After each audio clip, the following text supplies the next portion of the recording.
Luann. I am so excited to have you with me today. Luann Abrams, you're with Plazabridge Group and Teresa Spangler this morning. And we're going to talk about your inspiring story because I think, I am aligned with one of your passions, and that's inspiring women and helping us all to kind of rise up into bigger and better positions and build that confidence that we have the abilities to do that, and we want to mentor each other. So I wanted to bring you forward because you're doing so many great things. I very first want to bring up that your career started as an aerospace engineer, which I find also wonderfully fascinating, which I'm sure you have a lot of stories growing up as a woman in that industry. And your background is a lot of that seemed to shape you, but I wanted to start out and let you share a little bit about your story, kind of how your journey formed. Do you wouldn't mind sharing a little bit with us about that and getting us started? Yeah, I'd love to, Teresa, and thanks for having me and having this discussion with me. I really appreciate it. And I appreciate that what I'm doing resonates so much with you, and we can help each other as we go through this journey. I started out as an aerospace engineer, and a story I like to tell is my first big engineering meeting when I was fresh out of college, having graduated magna cum laude. I walked into a room full of men in suits, and the first comment was, "Wow, she has nice legs." And so that was kind of the start of my career. And certainly it shaped me. I have lots of stories in a similar vein, but I think the common thread you'll find in my career is working in male-dominated industries and working at startups. So I worked at a startup aircraft company as a very early employee, all the way through, I think we had over 600 employees and exited to Cessna aircraft. So I got to see that whole journey up close and personal, the highs and the lows. And then after that, after we exited, and I did not want to move. They moved production out of my beautiful town of Bend, Oregon, and I was not going to go. And I was then asked to run a small accelerator here, and we raised a fund to accompany that. So that was me getting involved in venture capital, and it was a great way to get more involved in the community, as well as trying to help startups succeed. And it was during that time in venture that I started to see really how broken it is for women on many different levels. There are not enough women running funds, which is problematic. Women-led companies are getting a very small amount of the venture funding. And then there's this issue, which is a little more obscure, but it's not uncommon for founding CEOs to be replaced through the growth cycle of their companies. It's not something that happens every day, but it does happen from time to time. And I started to notice after a while, every single time it was a man given that role, including when it was a women's healthcare platform for tracking your fertility. And sure enough, they replaced that founder with a man.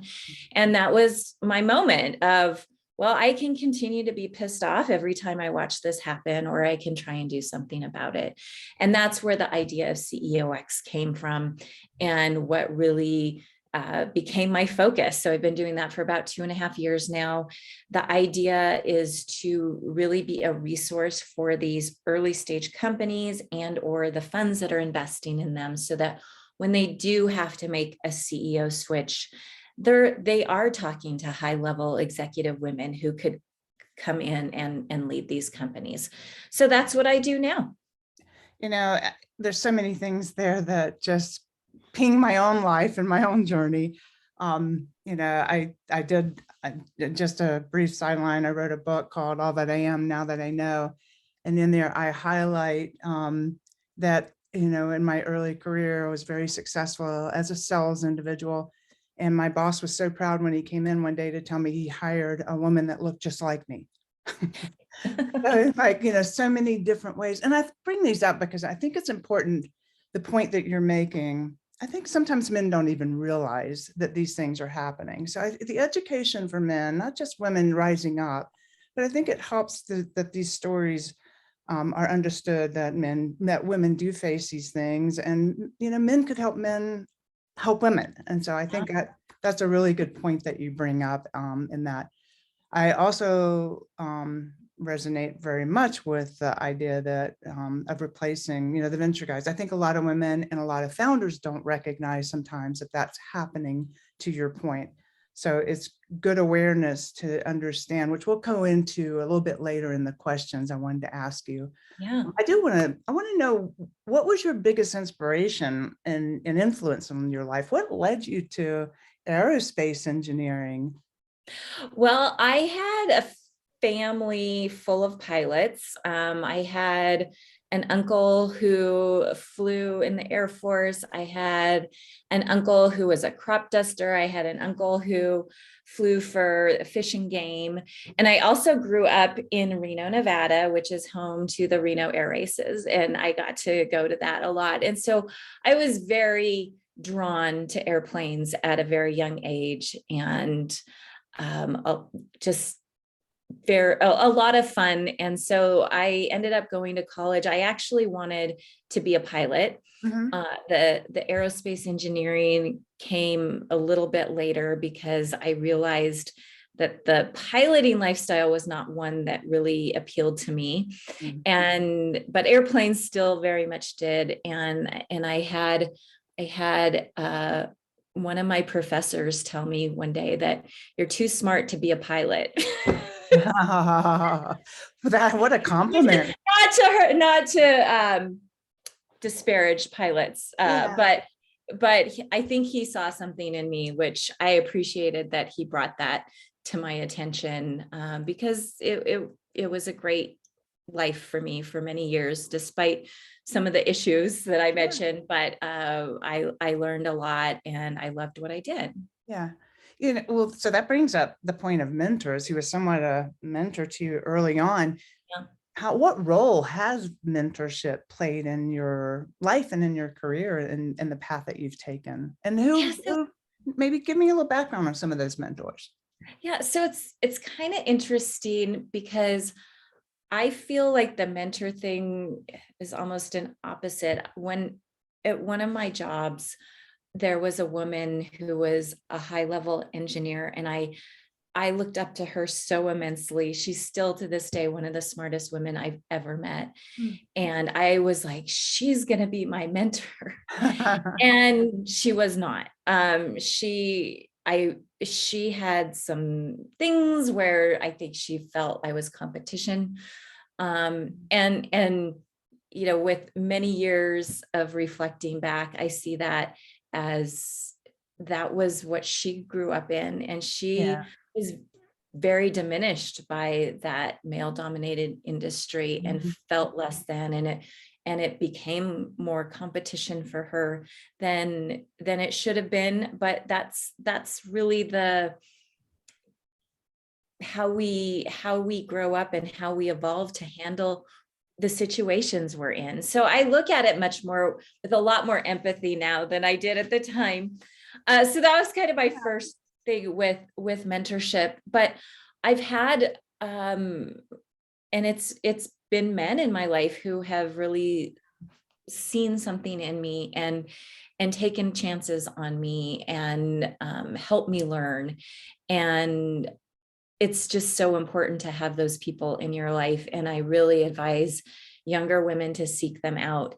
Men, women, it doesn't matter. And if you get into a situation where there's somebody who's maybe not the mentor that you thought, embrace that with a little bit of empathy, because I think there's a lot that's going on. There's a lot for women in business in general, but especially working in male dominated industries that erodes your confidence over time. And you don't even realize it until you've gotten that space and time between you that you can look back and say, wow, that happened. And it was really inappropriate and bad. And no wonder I'm feeling less confident in my abilities. No wonder I'm seeing that person as a competition instead of somebody that we could rise together.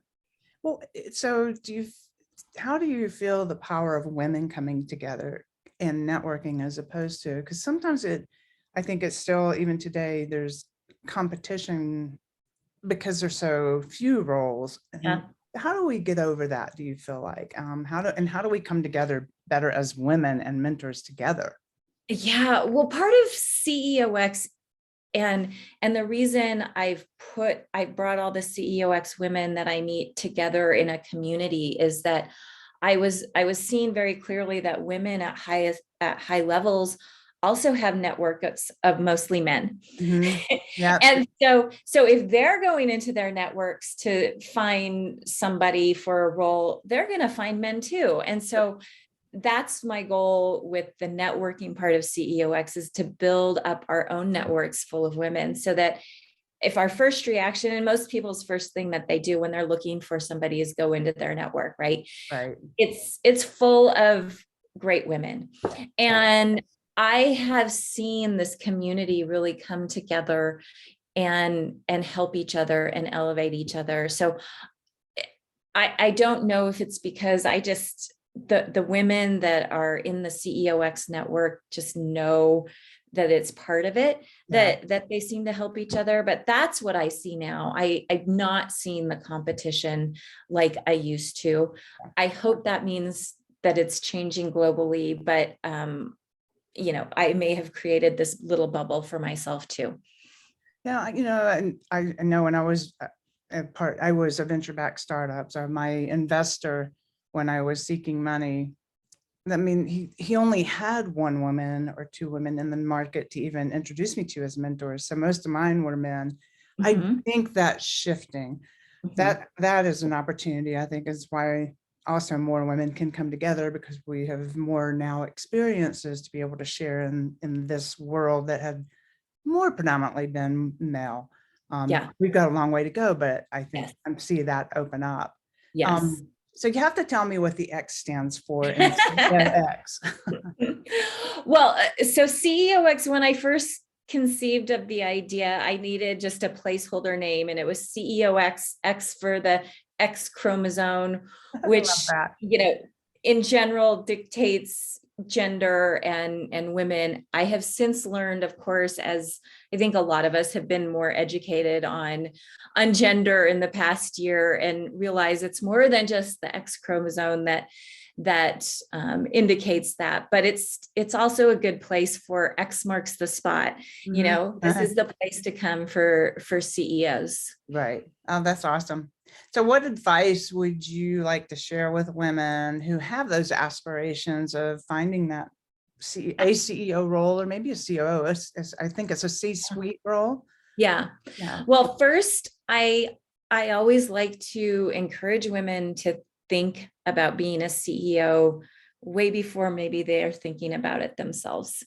Yeah. And so I do have a lot of conversations with women who have been referred into CEOX, because that's how it usually works. Is you have to be referred into CEOX by a senior leader who can say, I see this in you.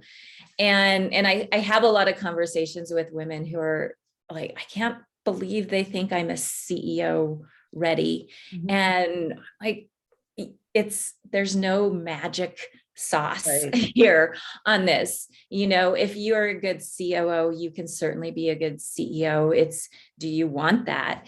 Do you have vision? But you have the leadership skills that make you a great CEO. And women naturally have more of those leadership skills that indicate being successful. Not to say that they're perfect, not to say that they can't build them up, but pretty naturally they come to them. And so that's why I really think women should be considered so much more than they currently are.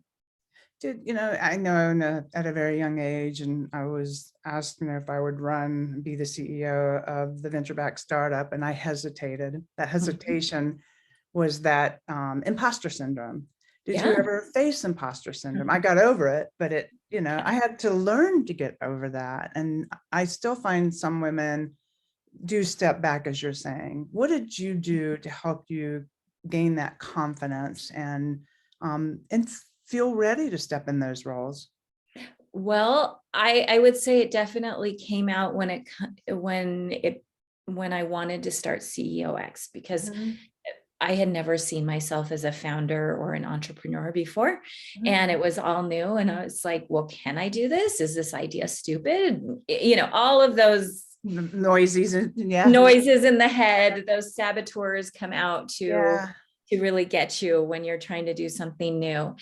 And I did a couple things. I really took time to reflect on my past and the things that had popped up that made me feel less than. So I started the conversation with that meeting where with the legs comment.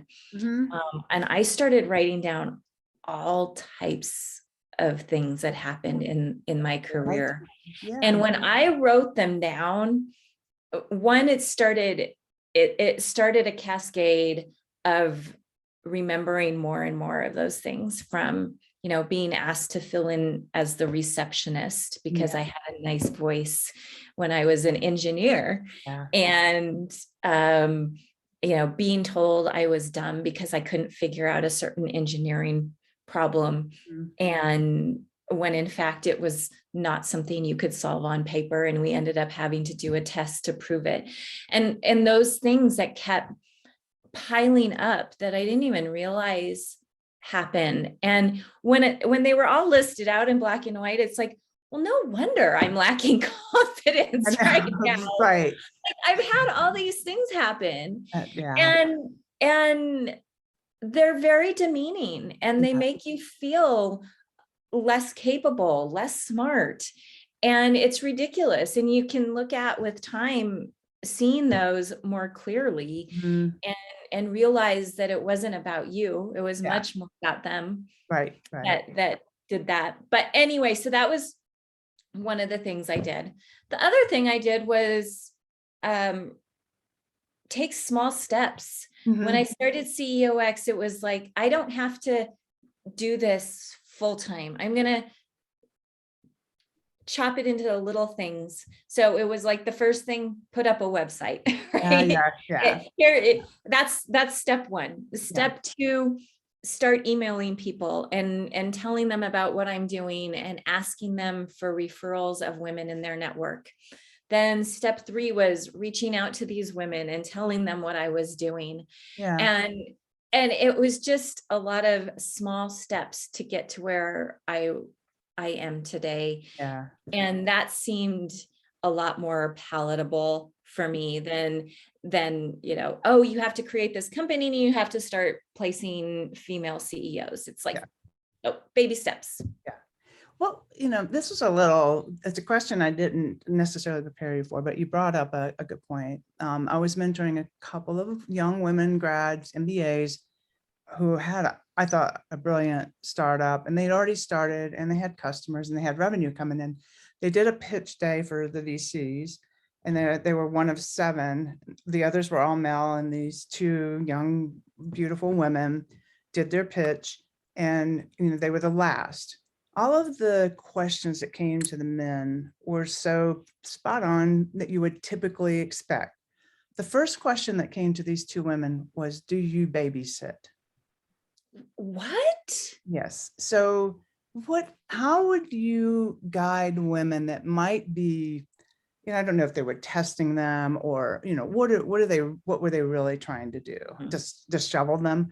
But what would you say a good response to that? How might you respond? And maybe that's not a fair question because I'm throwing it at you.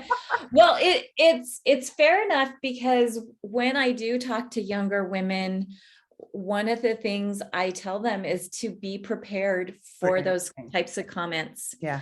Yeah. And so it's okay to have some prepared statements Yeah. that you can say. And I reflect back of what I would have said to that man who commented on my legs in my Yeah. first business meeting. And I would have said something to the effect of, do you realize you said that out loud? Right. Yeah. And it's so having some prepared responses, I That's think, is good. important, because women step out into the world now thinking that this stuff is in the past, because Right. that's how I felt Yeah. 25 years ago. I thought we're past this. No, You know, we're not. I'm an equal. I was raised to be an equal. I haven't encountered any of this stuff. And then as soon as you get into the business world, boom, it is there. So having prepared answers like that, and I think it's pretty easy to ask, you know, would you ask a man that question? And That's why it. are you asking me that question? Oh, And yeah. why didn't you ask all these male founders that question? Yeah. Like, what is it to you that makes you ask me that question? Yeah. And I mean, it's meant to get them to go, oh, that was really Yeah. inappropriate. Right. But there's also a bit of curiosity. I mean, I would be curious. Yeah. Yeah. Why would you ask me that question? Which I think is a Really, brilliant. why are you asking that? Absolutely. I think it's a brilliant response. Why didn't you ask the other guys? They're all the same Yeah. age as I am. Yeah. Right. Yeah. Awesome. No, very good. And I think that preparation is essential. Yeah, And and not, I would also, I would love to just add on a little bit there, yeah, because one of the traits that make women great leaders is that they have a real connection to the outside world. yeah, They're not singularly focused right. on just work.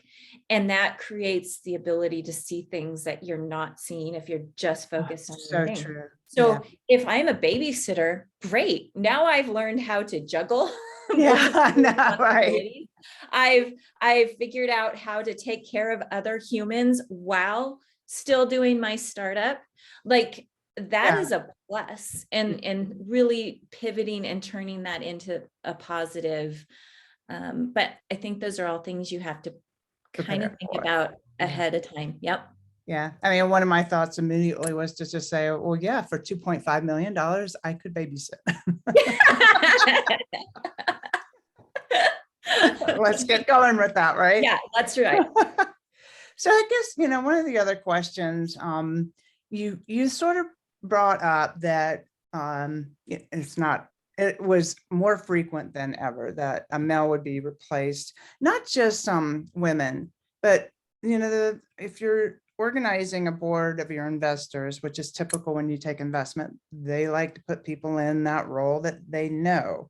And I don't think a lot of CEOs or founders, especially women, are either prepared for that or recognize that might be happening. Is there any advice you could give to just how do you deal with that? How do you make sure that you can stay in the position if you're really passionate about the company and you want to be the founder and you want to keep that? Are there any tips you could give founders on that, women and men? Right. So I think the first thing is be aware, if you're taking investor money, you are losing some control of your company. Right. So, just being aware that that is a legit concern that you should have, and it could happen. Yeah. And so I think that one, you need to think very carefully if that's what you want to do. Mm-hmm. The other thing would be because typically it's going to be you, maybe co-founders on your board with your investors. So start bringing on independent board members for a little bit earlier than maybe you might be advised to, because, and not just for your protection of this, but to really bring an outside view beyond, diversity and beyond just the people trying to make money, because that's what your investors are doing, right? They want to make money. So you need to have people that can help guide you in a little bit more global way. So I think that's important. And really developing those relationships with your board and listening. You don't want, as a CEO, you want to be able to trust your board and take their advice to heart. Right. And as a board, though, you don't want a CEO that's going to do everything you tell them. Like, you want them to think for themselves. Right. So really, it's about creating a trusting relationship that you you have board members that are adding value, who you trust and you will take advice from Yeah. and really think it through and not just come at it with, well, I don't want to do it that way. Yeah. That's not helpful to anybody. No, excellent advice. I think that's, I think it's really, really important. I think one of the other important points is, you talk about building that trust, and in that trust, the board, the investors, and even your team, if there's things that are not happening, you're not hitting milestones, you need to be upfront. You need, and so Yeah. maybe you can comment briefly on that. It's like so important to tell bad news and have a solution as to what you think you're going to do, as opposed to just, it's a surprise. Totally. My husband says this all the time. He says, bad news does not get better with age. That's great. So I think that's a great tip. Like, if things are not going well, bringing it up for discussion with your board right away is a lot more helpful than keeping it hidden and Yeah. it comes up 6 months later when your options have narrowed significantly. Let your board be there to help you. Yes, your company, the ins and outs better than your board member, but hopefully they have experience that they can Right. help you with and get you through these really difficult situations. Excellent. So in the age of potential ageism, both too young or too old or to this or to that, I meet with lots of young women who, have that maybe imposter syndrome, but I meet with a lot of people my age and older that want to, reach for these roles. They still have these aspirations. What advice do you give the twos, the too young, the too old, or this feeling that you're not ready, or you were too ready and you're just too old? What do you say? Well, first of all, I think we need to recognize that those are valid concerns, because those are all things that happen. Right. Absolutely. There is ageism, both directions out there. So it really is something that happens, and it's something that you need to be prepared for and be able to try and navigate, as unfair as it is. Yeah. But it's a reality. Right. And so I do think that that's where having a deep network is really key for your success, of having a deep network of people that will put you forward. Sponsors, I think, is what they're calling them these days. People that will say your name at the highest levels and acknowledge you at the highest levels, and will, for the younger people, take an interest in their careers early on and start bringing them up with them. Yeah. So finding those people in your life and in your career and having a conversation about that is key. Don't just assume that they're going to do this, but be specific. Say, I know you have been such a help for me. I appreciate what you've done for me. I want to get here in my career. These are all the things I want to do. I would appreciate it if you would think about me when you hear these opportunities. Talk about me, put my name forward if you feel comfortable. And then also be open for that feedback of, well, I'm not sure if you're quite ready yet. Okay, what do I need to do to be ready? Those are the real relationship building, and they're things that the sooner you start, the better. And then, it goes to older men and women too, is keeping that network open is just really important. So I guess a question, I mean, I find sometimes, and I don't mean to put this in a, women's bucket, but sometimes we have a hard time asking for what we want. Right. So, advice on, and I think what you're saying is you have to be bold. You have to ask. You want, and people want to help you. So if you're not asking, they don't know what to do. So is Yes. there any other, words of wisdom you have on that ask? um, the words of wisdom are the worst thing that somebody's going to say is no, right? Yeah, And then you're in the exact same place that you already are. right. No, So I agree.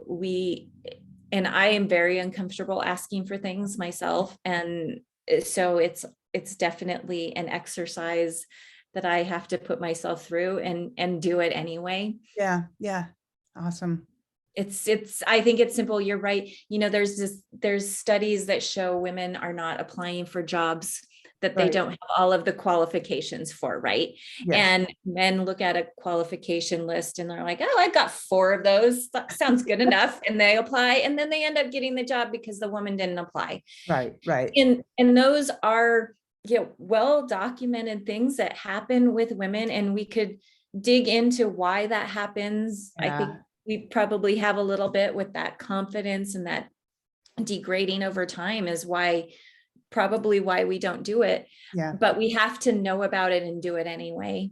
But that also says too that, maybe the fear of rejection keeps us from doing things, but it's Mhm. that, again, if you don't put it out there, you don't ask, you don't get. And Right. so let the rejection go. It's not rejecting you.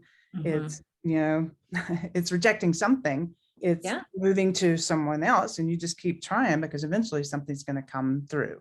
Mhm. Mhm. So that brings us to how does CEOX help with all of these things in women? And I put that in 2 buckets again too, as for younger women that are maybe in their late 20s, early 30s, and maybe even mid 30s, that haven't reached that point of thinking they're ready for CEOX. And maybe you have, a way to mentor them. Mhm. Or is it an all open? If Yeah. you're interested and this is a great place for you to be, can you give us a little bit of the market? Who should come? How do we get involved? And then a little bit more about what to expect if they do get involved. Yes. So I really am focused on women who are CEO ready. Mhm. And I have to limit, Right. what I take on and what I can do. So those are the women I really am targeting. I want to get women their first CEO role. That Okay. is very Yes. key. So I do have quite a few women in the network who have been CEOs before, Yeah. but I seek out women who have everything that's required and needed to be a great leader, and just are not getting those opportunities. So So is those that are, a COO, or see they played yeah, a I would COO? say we have a lot of women that are in the C-suite Mhm. that just haven't been CEO yet. And then a lot of like executive VPs that are Mhm. running like divisions. So Right. they really are leaders, just in Yeah. a smaller capacity. Yeah. Those are the women that are ideal for CEOX and who I focus on. And you want And referrals, or can they come in and just sign up themselves? yeah, referrals. So when somebody asks, can I join? I just say, hey, is there somebody that you've worked with who can vouch Right. for you and say, yes, I've worked with her and she is amazing. Yeah. It's very simple to do. I don't think I've ever had anybody who didn't get that referral. So it's also kind of that first step of vetting. I really think it's important to be able to have other people that you've worked with say, Sure. um, that you would make a great CEO. So feel free to reach out to me, and just know that I'll ask for a referral from Yeah. someone. And it's also a great opportunity to talk about a sponsorship or Yeah. mentorship with somebody that you've worked with, and let them know your aspirations. Wow, Right. I am looking to be a CEO one day, because that they might not have any idea that that's Yeah. something Yeah. And that you you're don't looking. charge them to come into the I network. don't. It is very important for me that I'm not adding additional barriers to women Right. in their careers. I feel that we have so many just from the day to day that Yeah. adding financial barriers is not something I am willing to do. Yeah. So that is why membership is free. There are paid things that you can be involved in CEOX. We have different seminars, but there's nothing that that you have to pay for us to advocate for you for different Right. roles Right. and to meet the other women in CEOX. I host free networking events. Again, that's all to build our own networks of Yeah. high-level women. Yeah. We've had some C-level roles happen just from CEOX women meeting other CEOX women, and Awesome. that's the kind of stuff that I love. Yeah.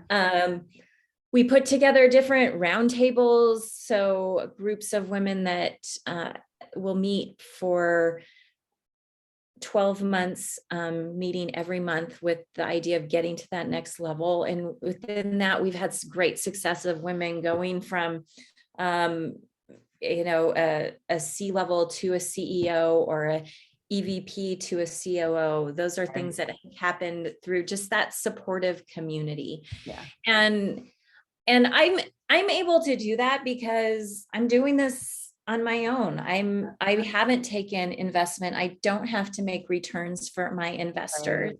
Yeah. And I've done that deliberately. And I realize that there are also limitations to that for sure. Yeah. But those are my choices, and I like to be able to do it the way I want to do it. Which I think women should take note of as well. I mean, we do Yeah. have choices. We Yes. can choose the environments that we surround ourselves in. So Yep. I admire you for that as well. I definitely, and you know what it's like to be part of a CEO. I mean, part of a venture-backed organization. So, Mhm. there's certain things to take in consideration if you're taking someone else's money versus if Absolutely. you're reporting and you're responsible for your own well-being. That's right. Yes. That's Yeah. right. Yeah. Mhm. Well, are there any parting words? This has been amazing because I could keep talking to you forever. Any parting words of wisdom that you can share with all the folks that will share this with?